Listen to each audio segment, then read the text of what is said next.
entonces a lo que estábamos nosotros aquí leyendo, ¿ya? Quiero un poquito recordar lo que hablamos la semana pasada.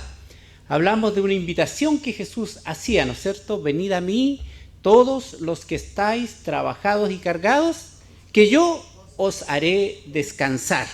Esta es una invitación y fíjense que está dirigida a personas que estaban trabajadas y cargadas, complicadas. Y Él está diciendo, vengan a mí, porque en mí van a encontrar descanso también para vuestras almas. Pero la invitación no era solo eso, sino que también era a ponernos algo, una referencia que era un yugo, ¿no es cierto? A unirnos, a hacernos solo una persona con Él, una sola identidad con Él. Trabajar juntos con Él y entender que Él era el que iba a dirigir nuestras vidas.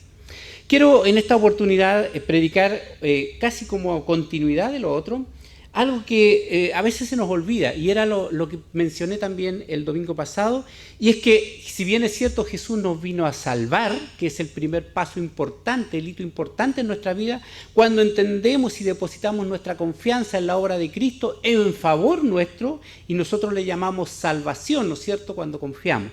Pero a veces esto de salvación es como una medallita que la colgamos y nos quedamos ahí, soy salvo y sigo viviendo mi vida exactamente igual como siempre la he vivido, o muy parecido a como siempre la he vivido.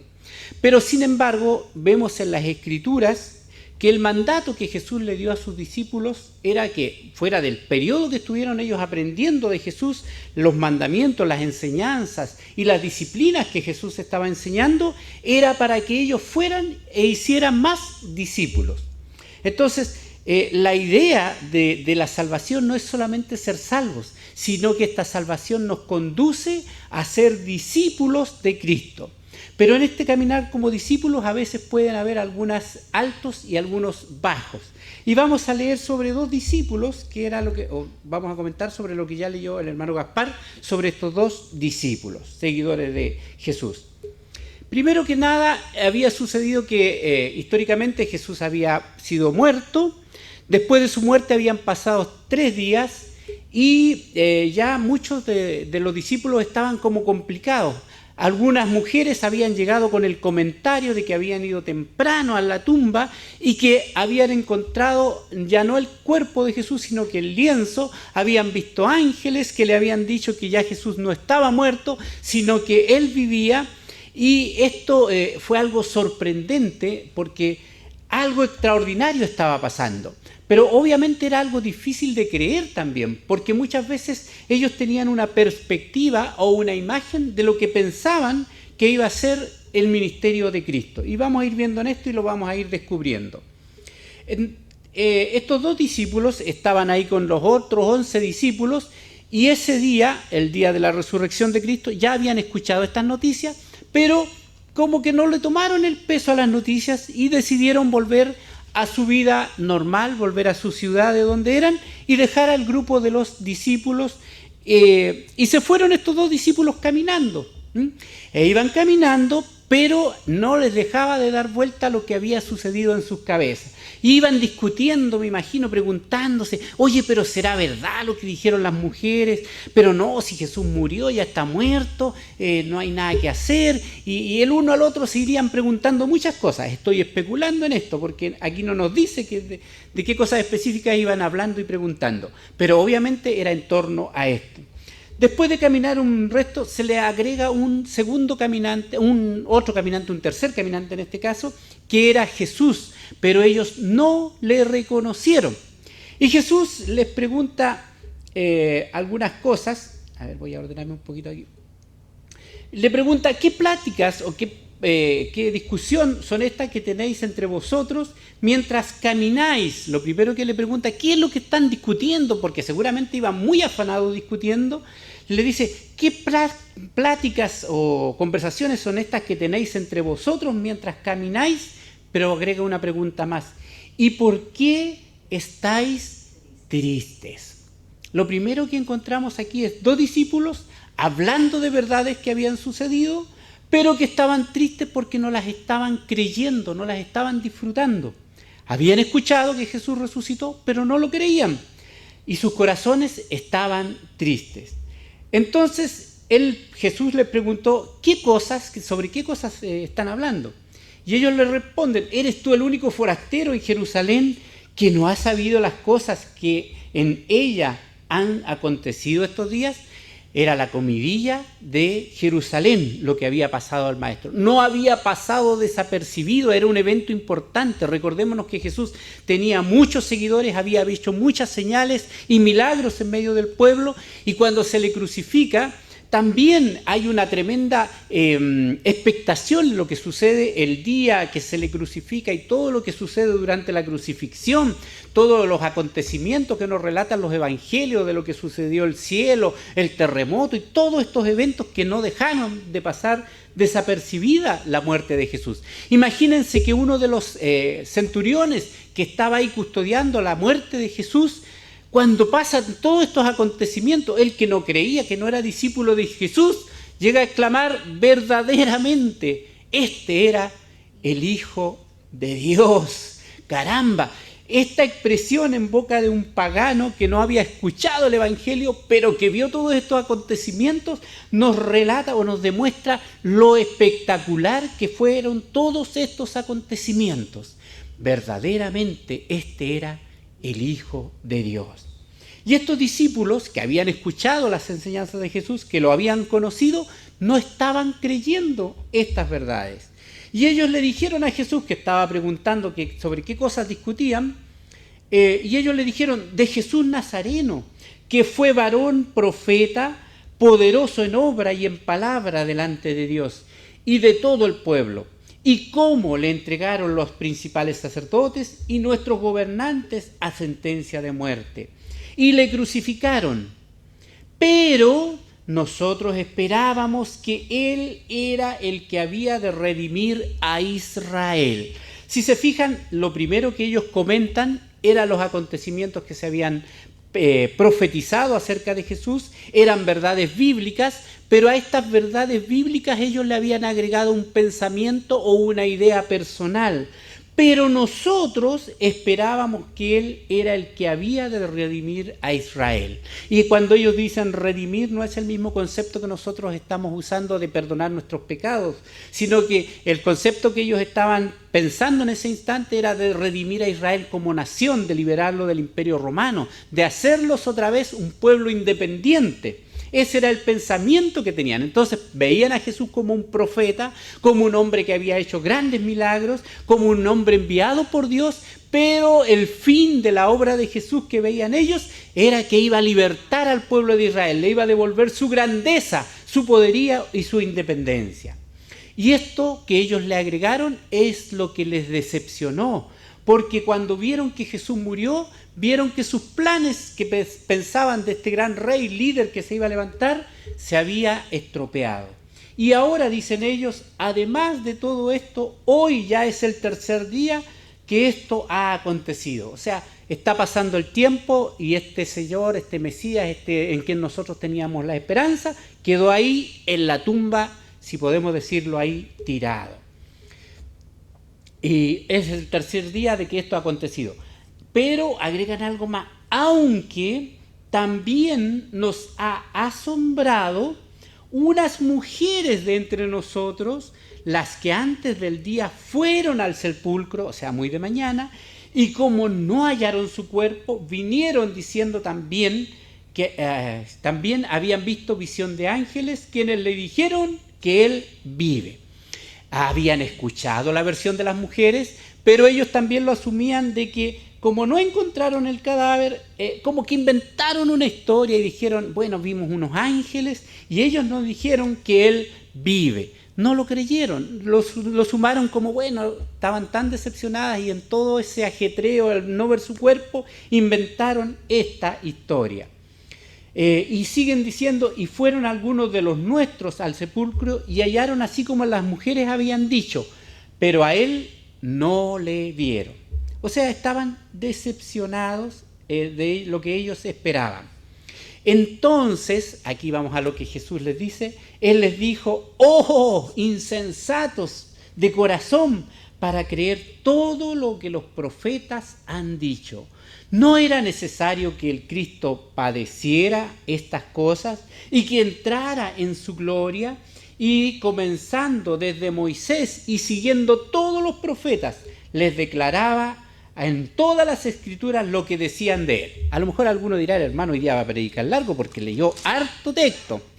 Pero imagínense aquí Jesús cuánto se demoró. Empezó desde Moisés y siguiendo por todos los profetas, siguió la escritura. Les declaraba lo que decían acerca de él. Me imagino nomás, en el puro libro de Isaías está descrita prácticamente el sufrimiento del Mesías y todo lo que iba a suceder con él.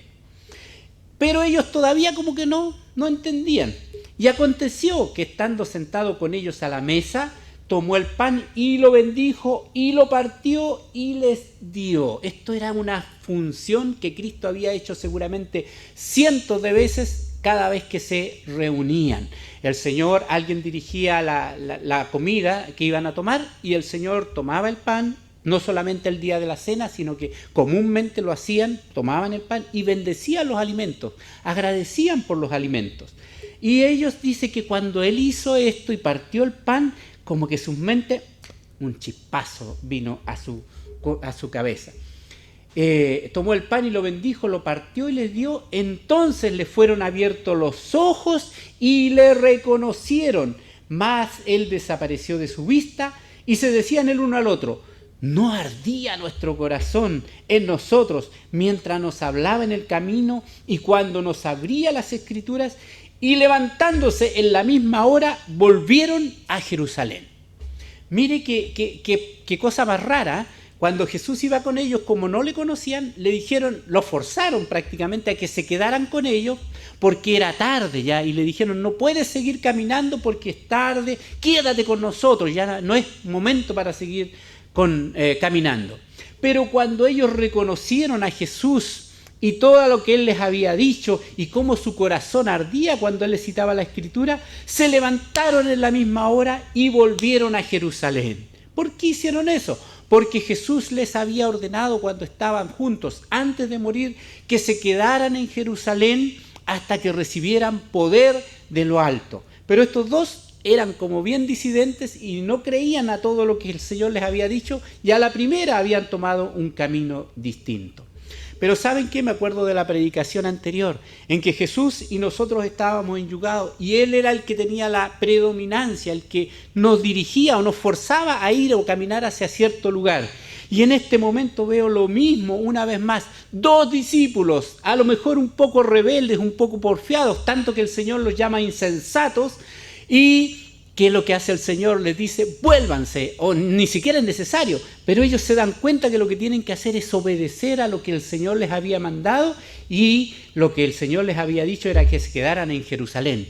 Y en la misma hora, en la noche ya, tomaron sus cosas y se devolvieron a Jerusalén.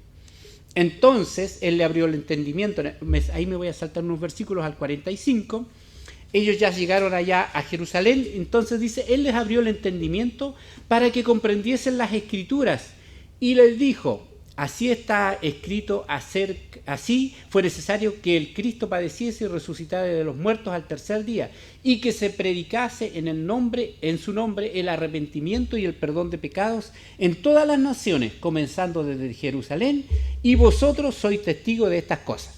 Esto lo dijo Jesús una vez que estos muchachos, estos discípulos habían retornado con los 11, habían comentado todo lo que les había sucedido y mientras conversaban ahí, traspasaban información. Yo le vi, me habló, vimos sus lienzos botados, la piedra estaba corrida, los guardias estaban, no sé, un montón de cosas, y ellos aportaban. A nosotros se nos apareció en el camino, no le reconocimos, nos hablaba y ardía nuestro corazón, hasta que cuando partió el pan le reconocimos y Él está vivo. Eso era lo que estaban comentando, y que a Jesús se aparece entonces en medio de ellos y empieza otra vez a citarle que las Escrituras hablaban de Él. Así que fue necesario que el Cristo padeciese y resucitase de los muertos al tercer día. Y miren, aquí viene algo sumamente importante, que si bien es cierto, lo primero se había cumplido hasta que se resucitase de los muertos al tercer día, y que se predicase en su nombre el arrepentimiento y el perdón de pecados en todas las naciones. Eso todavía no se había cumplido, se iba a cumplir, comenzando desde Jerusalén, y vosotros, les dice a ellos, sois testigos de estas cosas. me gustaría que en este momento pensáramos un poquito en nuestra relación con Dios. Si bien es cierto, yo creo que cada uno de nosotros, y espero que cada uno de los que están escuchando esta predicación en esta mañana, sean salvos, pero la pregunta mía apunta hacia algo también importante y es, ¿somos salvos, pero somos también discípulos de Cristo? ¿O dejamos la primera etapa, somos salvos y seguimos viviendo como hemos vivido siempre? Si somos discípulos de Jesús, algo tiene que suceder en nuestras vidas. Algo que es tan radical, es tan fuerte, que va inclusive contra nuestros propios pensamientos, nuestros propios gustos, nuestros propios deseos, contra todo lo que a lo mejor a nosotros nos gusta y que son cosas importantes. Porque el mandato, el ser un discípulo, el llamado de Dios a ser discípulos es prioritario, es sumamente importante. El trabajo, la obra de Cristo no termina solamente en la salvación, sino que continúa con el trabajo de discípulo de Cristo. Primero, un discípulo tiene que aprender las disciplinas que enseña su maestro, ¿no es cierto? Si usted es discípulo de Confucio, no va a aprender otra cosa que las ideas que enseñó este señor para que sus seguidores tuvieran el mismo pensamiento, se comportaran como él más o menos se comportó y hicieran las cosas que él hizo, actuaran como él actuó. Cristo también hizo discípulos, también entregó enseñanzas, también entregó disciplina para nosotros. Y nosotros tenemos que, como sus seguidores, apegarnos a esta disciplina. Tenemos que conocerlas, apegarnos y disfrutarlas. Nadie se pone como seguidor de otro si es que no le gusta el maestro que está delante, ¿no es cierto? Nosotros seguimos, o a cualquier seguidor de alguien, es porque le gustan las ideas. Inclusive los políticos, ya que estamos hoy día en un día de votación, sigue cada uno su candidato porque le gustan las ideas, los proyectos que tiene ese político, y va a votar por él porque le gusta, porque tenemos cierta afinidad, si pudiéramos decirlo así. Otro va a votar por otro político porque tiene afinidades con ese político, ¿no es cierto? Entonces, en este caso, nosotros somos seguidores de Cristo porque tenemos afinidad con Él. Algo sucede en la salvación que transforma nuestros corazones, nuestra mente y lleva nuestra voluntad a obedecerle a esto. Y esto es simplemente que somos discípulos o pasamos a ser discípulos de Cristo. Estos señores tenían una mezcla de la realidad de la Biblia más una idea de lo que ellos esperaban. Pero cuando Jesús se les aparece y les declara las cosas como son, las ideas que ellos tenían de que Jesús iba a libertar al pueblo de Israel y lo iba a llevar a ser un gran país, lo dejan a un lado y se dan cuenta que lo importante era la obra que Cristo estaba haciendo en ellos. Continúo, Jesús se les aparece y les dice entonces que van a hacer y que se predicase en su nombre el arrepentimiento y el perdón de pecados, labor que tenían que hacer sus discípulos en todas las naciones, comenzando desde Jerusalén. Y vosotros sois testigos de estas cosas. En el verso 49, me voy a saltar, no quiero leer todo porque sería muy extenso.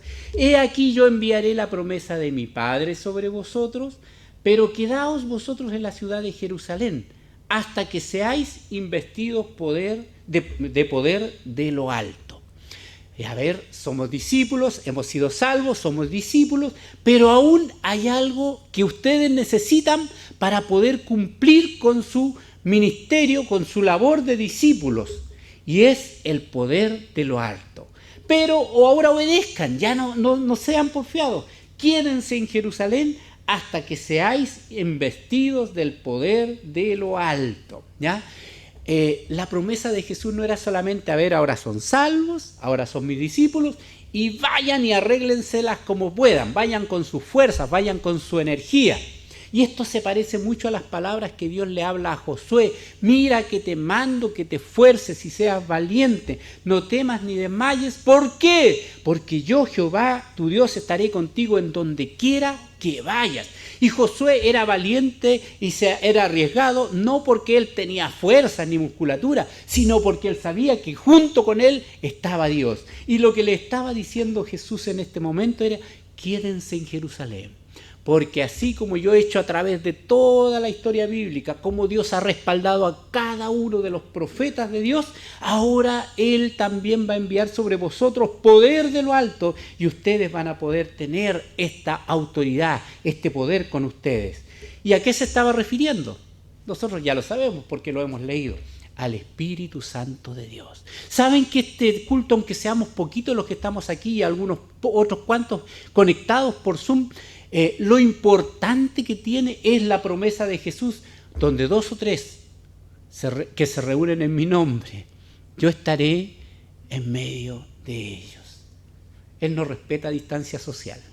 Él está en medio de nosotros, ahí junto a nosotros. Y eso, hermano, debe ser algo precioso para nuestras vidas. Es lo que cambió la visión de los discípulos, el encontrarse una vez más con Cristo.